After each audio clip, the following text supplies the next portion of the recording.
Susan, welcome to my channel. ഞാൻ ഇതിൻ്റെ മുമ്പ് ഒരു ബയോബിൻ എങ്ങനെ ഫിറ്റ് ചെയ്യുന്നു എന്നൊക്കെയുള്ളത് കാണിച്ചിരുന്നു. അപ്പോൾ എനിക്ക് ഒത്തിരി പേര് കമൻറ്റ് ചെയ്തു ഞാനിത് ഉപയോഗിച്ച് കഴിഞ്ഞിട്ട് ഇതെങ്ങനെയാണെന്നുള്ളതൊന്ന് വീഡിയോ ഇടണമെന്ന്. ഞാനിപ്പോൾ 2 ആഴ്ചയോളമായി ഉപയോഗിക്കാൻ തുടങ്ങിയിട്ട്, അപ്പോൾ അതെങ്ങനെയാണ് ഞാൻ ഉപയോഗിക്കുന്നതെന്നൊന്ന് വീഡിയോ ഇടാം. അത് മറ്റുള്ളവർ ഒത്തിരി പേര് ഇത് ഉപയോഗിക്കാതെ വെച്ചിട്ടുണ്ടെന്ന് എനിക്കറിയാം. അവരെല്ലാം ഉപയോഗിക്കാൻ വേണ്ടിയാണ് ഞാൻ ഈ വീഡിയോ ഒന്നുകൂടെ ഇടുന്നത്. ഇതാണ് നമ്മുടെ ബയോബിന്നിൻ്റെ അകത്ത് നമ്മൾ ആദ്യം ഇതിൻ്റെ അടപ്പെടുക്കുക. നമ്മൾ അടപ്പെടുത്ത് കഴിയുന്നത് ഇതിൻ്റെ അകത്ത് ഒത്തിരി വെള്ളമയം കാണും. ഇത് ഞാൻ രാവിലെ മൊത്തം ക്ലീൻ ചെയ്ത് വേസ്റ്റ് ഇട്ട് വെച്ചിരുന്നത് ബയോബിനാണ്.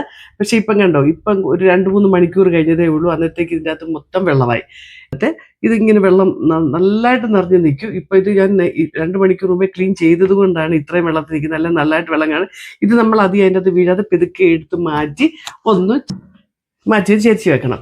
അത് കഴിയുമ്പോൾ ഇങ്ങനത്തെ ഇവിടെ കണ്ടോ, ഈ കിഴത്തേക്ക് ചുറ്റും ഈ ഓപ്പൺ സ്പേസിൽ നല്ലതായിട്ട് വെള്ളം കാണും.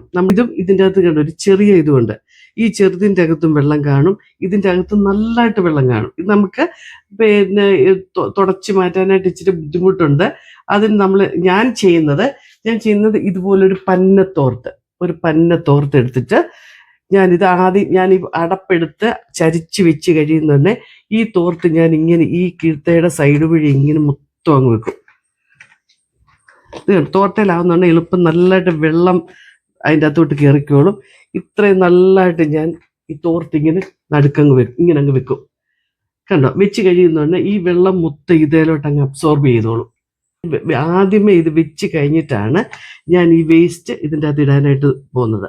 എന്നിട്ട് ഇതിപ്പം രാവിലെ ഞാൻ വേസ്റ്റ് ഇട്ട് ആ പൊടിയെല്ലാം ഇതിൻ്റെ അകത്ത് ഇട്ട് വെച്ചേക്കുന്നതാണ്. കണ്ടോ, എന്നിട്ട് ഞാൻ എന്നാ ചെയ്യും, നേരം വെളുത്തെണീറ്റ് വരുന്നതിനെ ദിവസത്തെ വേസ്റ്റ് മൊത്തം ഞാൻ കളക്ട് ചെയ്ത് ഇതുപോലെ കിട്ടപാത്രത്തിൻ്റെ അകത്ത് വെച്ചേക്കും. രാവിലെ എണീറ്റാണ് ഞാൻ ഈ ബാക്കി കാര്യങ്ങളൊക്കെ ചെയ്യുന്നത്. എന്നിട്ട് ഞാൻ ഈ വേസ്റ്റ് ഇപ്പം ഞാൻ കാണിക്കാൻ വേണ്ടി ഈ വേസ്റ്റ് ഇട്ടാണ് രാവിലെ ഞാൻ ഇട്ടതാണ്. ഈ വേസ്റ്റ് ഞാൻ ഇതിൻ്റെ അകത്തോട്ട് ഇട്ടു. ഒരു കമ്പ് വലുത് വെച്ചേക്കും. എന്നിട്ട് അത് വെച്ച് ഇത് നല്ലതായിട്ട് അങ്ങ് ഇളക്കും.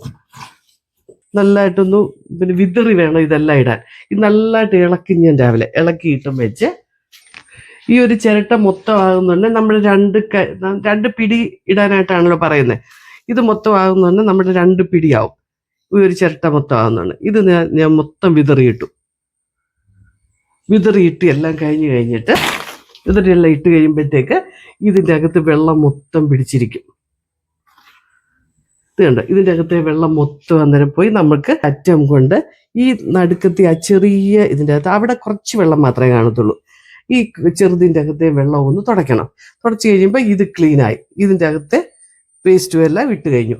ഇനി ഈ തുണി കൊണ്ട് തന്നെ ഈ അടപ്പിൻ്റെ അകത്തെ വെള്ളം ഒരുമാതിരി ഒന്ന് തുടയ്ക്കും. ഒന്ന് തുടച്ച് കഴിഞ്ഞും വെച്ച് ഇത് അടച്ചു വെക്കും. ഇത്രയും മാത്രമാണ് ഞാൻ ചെയ്യുന്നത്. അത് കഴിഞ്ഞിട്ട് ഇനിയിപ്പോൾ ഇന്നത്തെ ദിവസം ഇത് തുറക്കത്തില്ല. വേസ്റ്റ് ഒക്കെ കളയാൻ നമ്മുടെ വേസ്റ്റ് ബിന്നിൻ്റെ അകത്ത് വേറെയൊക്കെ ഇട്ട് വെച്ച് കഴിഞ്ഞാൽ അത് നമ്മൾ അയ്യത്ത് കൊണ്ടുപോയി കുഴി കൂട്ടി അതിൻ്റെ അകത്ത് ഒക്കെ കുഴിച്ചൊക്കെ ഇടണ്ടേ, നമുക്ക് ഭയങ്കര ബുദ്ധിമുട്ടാണ്. അത് കാരണം ഇങ്ങനെ ആകുമ്പോൾ നമുക്ക് നല്ല വളവും കിട്ടും, നമുക്ക് ചെടിക്കും പച്ചക്കറിക്കും എല്ലാത്തും ഇടാനുള്ള വളം കിട്ടും. ഇതിൻ്റെ അകത്ത് യാതൊരു സ്മെല്ലായിട്ടൊന്നുമില്ല, നല്ലതായിട്ട് കിടക്കണം. നമ്മൾ ഇത്രയും പ്രൊസീജിയർ എല്ലാ ദിവസവും ഒന്ന് ചെയ്തു കൊടുത്താൽ മാത്രമേ ഉള്ളൂ. നമുക്ക് 5 മിനിറ്റത്തെ കാര്യങ്ങളേ ഉള്ളൂ. നമുക്ക് ഇത് നിറയാറായി. നിറഞ്ഞു കഴിയുമ്പോൾ അടി വെക്കുക, അടുത്തെടുത്ത് മേളിൽ വെക്കുക. നമ്മൾ ഇതിൻ്റെ അകത്ത് 2-3 കാര്യങ്ങൾ മാത്രം ശ്രദ്ധിച്ചാൽ മതി. ഒന്ന്, നമ്മൾ കട്ടിയുള്ള സാധനങ്ങളൊക്കെ നമ്മൾ ഇടുന്നത് കപ്പയുടെ കിഴങ്ങിൻ്റെ അറ്റം അങ്ങനെയൊക്കെ ഇടുമ്പോൾ നമ്മളൊന്ന് ചെറുതായിട്ടൊന്ന് ലൈറ്റായിട്ടൊന്ന് കണ്ടിച്ചു കൊടുക്കണം.